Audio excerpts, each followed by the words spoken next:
Dedicated to Eastern and Southern Kentucky, this is WYMT Mountain News Weekend Edition. Good evening, I'm Madison Carmouche. Today we continue to follow updates after former President Donald Trump was shot during a rally in Pennsylvania. The FBI identified 20-year-old Thomas Matthew Crooks as the shooter. One of the shots fired grazed Trump's ear. Officials say Crooks used a semi-automatic rifle from a rooftop more than 100 feet away from the former president. The investigation is still underway, with the FBI trying to figure out his motive. People across the country and right here in the Commonwealth are sharing their thoughts on the attempted assassination of former President Donald Trump. Many are asking for thoughts and prayers for Trump and those injured and killed at the rally. Tonight, Samantha Valentino is speaking with Kentuckians about the horrific scene that unfolded in Pennsylvania. But it will be just like where were you on 9/11 or when the Challenger exploded. Those types of events. Kentucky Senate President Robert Stivers recounts watching the attempted assassination of former President Donald Trump. The first thing that goes through your mind is why?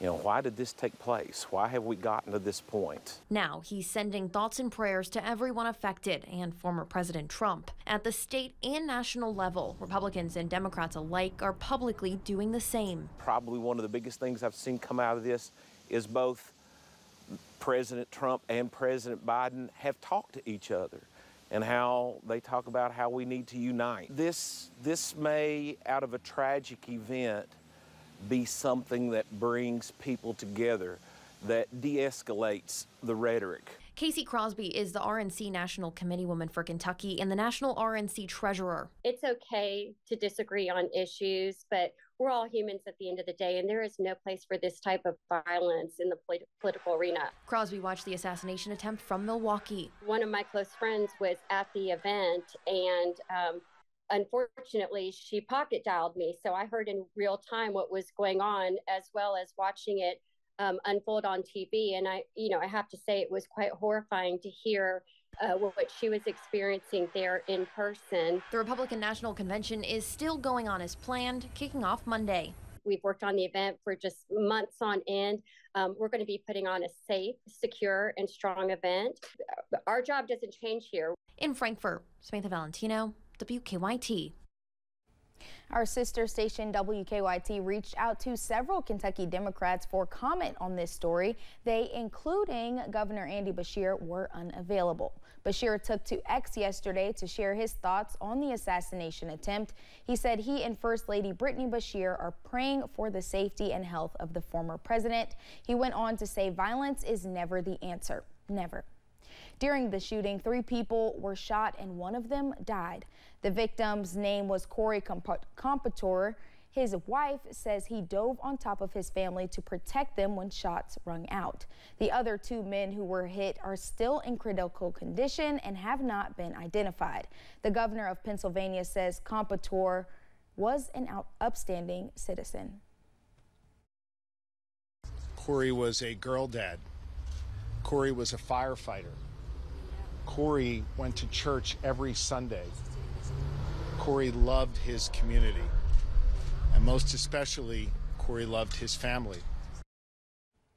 Governor Shapiro says Compatore was an avid supporter of former President Trump and was excited to be supporting his candidate.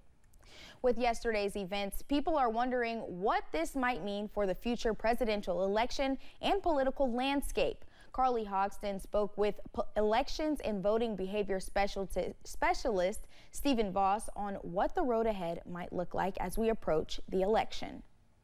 The recent assassination attempt of former President Donald Trump highlights a reoccurring theme in American history.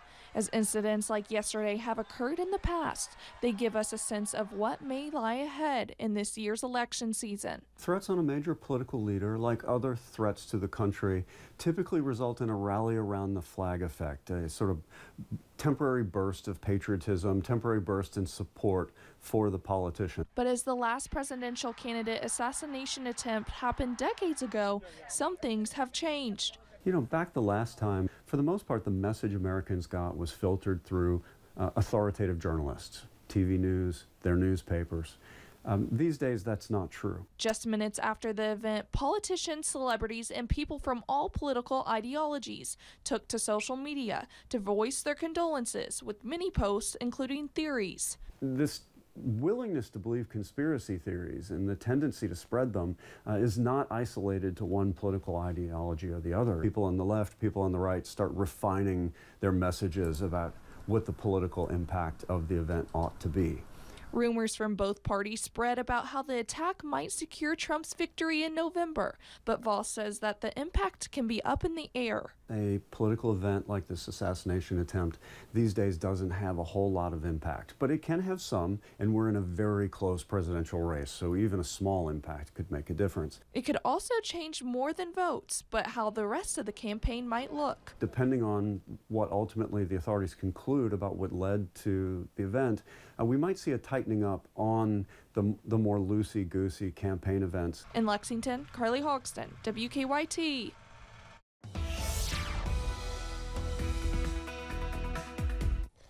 Temperatures got into the 90s today. We even got towards the mid-90s, but we also are tracking some storms entering our viewing area. Taking a look over at our radar right now, we do have a severe thunderstorm warning, but it is barely clipping our viewing area. That is for Wayne County, West Virginia.